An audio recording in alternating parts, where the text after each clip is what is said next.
नमस्कार दोस्तों, मैं इलेक्ट्रीशियन सूरज। ये प्लाई रिले का बेस है, ये प्लाई रिले है और ये बेस के ऊपर फिटिंग होता है।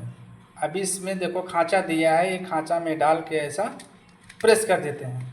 ठीक है, अब इसका कनेक्शन मैं डिटेल्स बताता हूँ कि इसका कनेक्शन कैसे होता है। अभी ये हो गया कनेक्शन डिटेल्स। इसमें लिखा हुआ है मैक्सिमम 5 एम्पेयर 250 वोल्ट एसी, यानी ये 250 वोल्ट 220 वोल्ट सप्लाई देके इसको ऑपरेट कर सकते हैं। लेकिन ये यहाँ पे 250 वोल्ट लिखा होना चाहिए और यहाँ पे भी लिखा होना चाहिए, दोनों सेम मैच होना चाहिए। लेकिन अगर 250 वोल्ट अगर एसी सप्लाई देते हैं, ये भी एसी का 250 वोल्ट होना चाहिए। ये 24 वोल्ट का डीसी का भी आता है, अगर डीसी का रहेगा तो ये रिले जल जाएगा। इसके लिए 250 वोल्ट एसी यहाँ पे लिखा है, तो 250 वोल्ट एसी यहाँ पे लिखा होना चाहिए। अभी ये कनेक्शन डिटेल्स मैं बताता हूँ। देखो, इसका जो रेड कलर का है, इसके नीचे लिखा है 13 नंबर या 14 नंबर। ये इसमें लिखा हुआ है 13 नंबर और 14 नंबर। 13-14 नंबर इसका कॉइल है। जब 13 और 14 नंबर सप्लाई देंगे कॉइल में तो ये ऑपरेट होएगा। ठीक है, अभी इसका ये अपना कितना चेंज ओवर का मैं बताता हूँ। ये टोटल 4 चेंज ओवर का है। ये पहला हो गया, दूसरा, तीसरा, ये लास्ट में चौथा नंबर ये है नीचे, ये चौथा नंबर, यानी 4 चेंज ओवर का रिले है। अभी 4 चेंज ओवर का मतलब हो गया ऐसा, ये पहला हो गया, ये दूसरा हो गया, ये तीसरा हो गया, ये चौथा हो गया। ये हो गया टोटल कॉमन। ठीक है, पहला कॉमन हो गया, दूसरा हो गया, तीसरा हो गया, चौथा। ये टोटल 4 कॉमन है। चारों कॉमन में अभी समझो उसमें क्या मिलेगा फीडबैक आपको, एक ऑफ का मिलेगा, एक ऑन का फीडबैक मिलेगा। अगर कोई स्टार्टर को ऑन करना है तो ऑन का मिलेगा, और ये रिले के ऊपर कोई स्टार्टर ऑफ करना है, ऑफ का फीडबैक मिलेगा।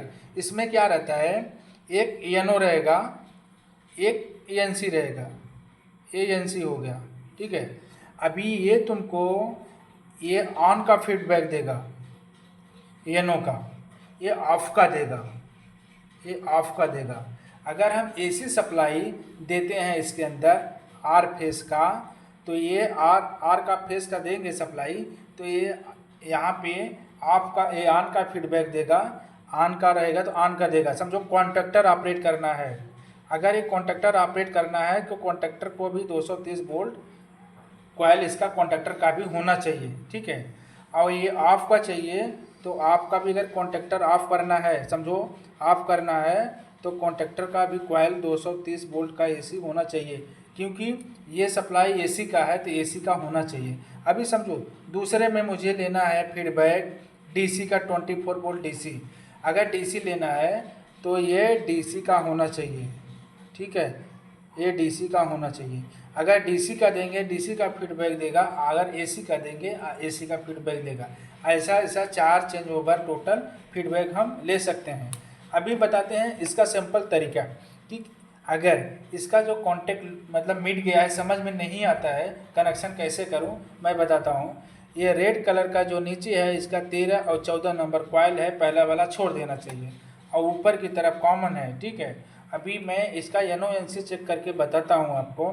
ये पहला कॉमन पकड़ने का, पहला कॉमन एक कंटिन्यूटी लेके देखो, ऑफ का ये देगा पहला, दूसरा ऑफ का देगा, तीसरा ऑफ का देगा, चौथा नीचे है ये ऑफ का देगा। अगर ऑन का चाहिए, ऑन का फीडबैक ये देगा।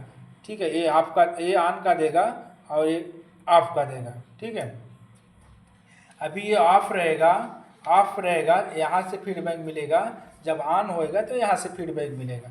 इसको बोलते हैं प्लाई रिले। ये पीएलसी पैनल में यूज करते हैं ज़्यादा करके, इंटरलॉकिंग करने के लिए, फीडबैक के लिए प्लाई रिले यूज करते हैं।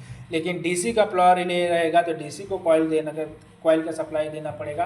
अगर एसी का रहेगा तो एसी सप्लाई कॉइल के लिए देखना पड़ेगा, खाली ऑपरेटिंग के लिए। और बाकी कॉन्टेक्ट यूज करना है वो आपके ऊपर है, डीसी का यूज करना है कि एसी का यूज करना है।